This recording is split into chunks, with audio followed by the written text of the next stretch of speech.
শ্ৰী শ্ৰী আদৰ্শ সত্ৰৰ ফালৰ পৰা আৰু সমূহ ৰংপুৰবাসী হৈ আজি যিটো ডেভেলপমেণ্ট উন্নয়ন প্ৰাধিকৰণৰ আজি দুখীয়াসকলক এটা দিয়াৰ লগতে আজি মাটিৰ যিটো সম্প্ৰসাৰণ ঘটিছে সত্ৰৰ নিচেই কাষতে এনেকুৱা এটা পৰিৱেশ হোৱাৰ কাৰণে আজি বিশেষকৈ আমি এটা অনুৰোধ জনাওঁ যে উন্নয়ন প্ৰাধিকৰণক বিশেষকৈ অনুৰোধ জনাওঁ যে আমাৰ সত্ৰৰ কাষত যাতে যি ধৰ্মই হওক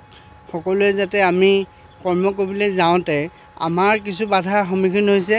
আৰু মাটিৰ কিনা বেকাৰ ক্ষেত্ৰত বিশেষকৈ উন্নয়ন প্ৰাধিকৰণে এইটো চালি জাৰি চাই বিশ্লেষণ কৰি আজি বজৰং দল আছে, আমাৰ সংবাদ মাধ্যম আছে, সকলোৰে সাক্ষাতত মই এটা কথা কৈছোঁ সত্ৰৰ নিচেই কাষতে যাতে বিশেষকৈ অন্য ধৰ্মাৱলম্বী যিখিনি আমাৰ ধৰক হিন্দু ধৰ্মীয়ৰ বাহিৰৰ সকলক বিশেষভাৱে আমি এই বিষয়টো বিচৰা নাই আৰু কাৰণ বিশেষভাৱে আমি সত্ৰৰ পৰিৱেশৰ লগত অন্য পৰিৱেশসমূহ খাপ খাবলৈ অসুবিধা আৰু দ্বিতীয় কথা হ'ল কি জাতি সুৰক্ষাৰ কাৰণে ভেটি সুৰক্ষাৰ কাৰণে বৃহত্তৰ বজৰং দল সমাজ হিন্দু পৰিষদ বিশ্ব হিন্দু পৰিষদ সত্ৰ গাঁৱৰ ৰাইজ যাতে জাগৰণ হওক আৰু আমাৰ যাতে বেদখল হিচাপে বেআইনী হিচাপে আমি এই মাটিবিলাক বিশেষভাৱে আনৰ হাতত গতোৱাটো আমি নিবিচাৰোঁ আৰু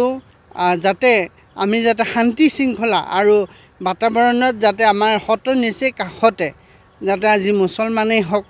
আৰু যিসকলে কৰ্ম কৰিবলৈ আজি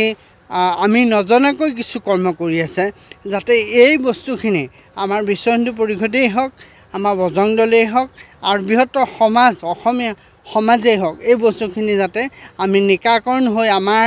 এই পৰিৱেশটো যাতে সুসংস্কাৰ হয় শুদ্ধ হয় আমাৰ কাষত যাতে বেআইনীভাৱে কোনো যাতে মাটি বিচৰা কিনা কৰিব নোৱাৰে মই তাৰ প্ৰতি এটি বিনম্ৰ অনুৰোধ জনাইছোঁ। বৰ্তমানে সেইটো গাফিলতি হোৱাৰ দৰে হৈছে কাৰণ বিশেষকৈ বিশ্লেষণ নকৰাকৈ তেওঁলোকে বিচাৰ নকৰাকৈ এই বস্তুটো যাতে গাফিলতি কৰি তেওঁলোকে ধন মুনাফা কৰি ধন আদায় কৰিবৰ কাৰণে ধনী শ্ৰেণীৰ মানুহক বিক্ৰী কৰি এনেকুৱা এটা ব্যৱস্থা হাতত লৈ এনেকুৱা কৰ্ম কৰি আছে। গতিকে সেয়েহে আমি গৰিহণা দিছোঁ আৰু আমি যাতে এই বস্তুটো বেআইনীভাৱে যাতে আমাক এইটো বিপদত নেপেলাই সমাজখন সুৰক্ষিত হয় আমি তাৰে কামনা কৰিছোঁ। আমি বিশ্ব হিন্দু পৰিষদ বজৰং দলে আজি আহিছিলোঁ তিনিচুকীয়া ৰংপুৰীয়াৰ আদৰ্শ সত্ৰত। আমাক সত্ৰাধিকাৰ প্ৰভুৱে জনাইছিল যে তেখেতে আজি আমাৰ আদৰ্শ সত্ৰৰ নিচেই কাষত আপোনালোকে দেখিছে ইয়াত আমাৰ ইছলাম ধৰ্মী লোক কোনোবাই মাটি ক্ৰয় কৰিছে আমি ধৰ্মক আমি মাটি কোনোবাই ক্ৰয় কৰিছে আমাক সেইটো ক'ব লগা একো নাই কিন্তু আমাৰ অবজেকশ্যনটো হৈছে কি আজি আপোনালোকে চাওক ওচৰতে এখন সত্ৰ লাগি আছে ইয়াত যদি তেখেতে যদি আজি ইয়াত যদি এটা মছজিদ বনাই কিনি যদি তেখেতে যদি ইয়াত যদি বেলেগ ধৰণৰ কাৰ্য কৰে তেতিয়া আমাৰ লগত বস্তুটো নিমিলে কাৰণে কিছুমান সংঘাত আহি পৰিব। গতিকে আমি সেইখিনি ক্ষেত্ৰত ক'ব বিচাৰিছোঁ আমি তিনিচুকীয়া TDA আমি জানিব পৰা মতে এই মাটিডোখৰ তিনিচুকীয়া ডেভেলপমেণ্ট অথৰিটিৰ আণ্ডাৰত তেনেকুৱা ধৰণৰ মাটি থাকে আৰু ডেভেলপমেণ্ট অথৰিটিয়ে কিছুমান দুখীয়া শ্ৰেণীৰ মানুহক ছাবচিডিত একঠাকৈ মাটি প্ৰদান কৰে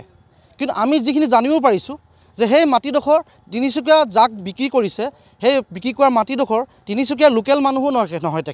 তেখেত বোলে কোনোবা ডিব্ৰুগড় দুলীয়াজানৰ মানুহ। গতিকে লৈ আমি এইটোৱে আমাৰ অবজেকশ্যন কৰিছোঁ যে আমাৰ মাজত কিয় এনেকুৱা এটা সংঘাত হ'ব লাগে যাতে এই যিডোখৰ মাটি কনষ্ট্ৰাকশ্যন কৰিছে আপোনালোকে দেখিছে এইফালে লাগি আছে সত্ৰ এফালে লাগি আছে আমাৰ যদি তেনেকুৱা আমাৰ ধৰ্মক আমাৰ লগত এটা সংঘাত আহি পৰে ভৱিষ্যতত যাতে সংঘাত আহি নপৰে তাৰ কাৰণে আমি তিনিচুকীয়া ডেভেলপমেণ্ট অথৰিটিক আমি আহ্বান জনাইছোঁ যাতে আপোনালোকে যদি তেখেতক যদি কিবা যদি মাটি তেখেতে আহি কৰিছে বেলেগ জেগাত এটা এক্সটেনশ্যন কৰি দিয়ক যদি সমস্যাটো সমাধান কৰি এক্সটেনশ্যন কৰি দিয়ক কিন্তু যাতে আমাৰ মাজত যাতে ভৱিষ্যতত এনেকুৱা এটা যে সংঘাত নাহক সেইকাৰণে আমি কৈছোঁ যে ইয়াত নিশ্চয় সত্ৰৰ কাষত তেখেতলোকে এই মাটিটো এৰি দিব লাগে কাৰণ কেলৈ আমাৰ এইটো বিশ্ব হিন্দু পৰিষদ বজৰং দল ফালৰ পৰা গোটেই ল'ৰাখিনি আহিছে ইতিমধ্যে সকলোৱে গৰিহণা দিছে আৰু গোটেইখিনি আমাৰ মানে খবৰ খাতি লৈ আছে যে কি হ'ব আমি জাষ্ট আজি আহিছিলোঁ ঘটনাটো কি হৈছে বুলি চাবৰ কাৰণে আহিছিলোঁ।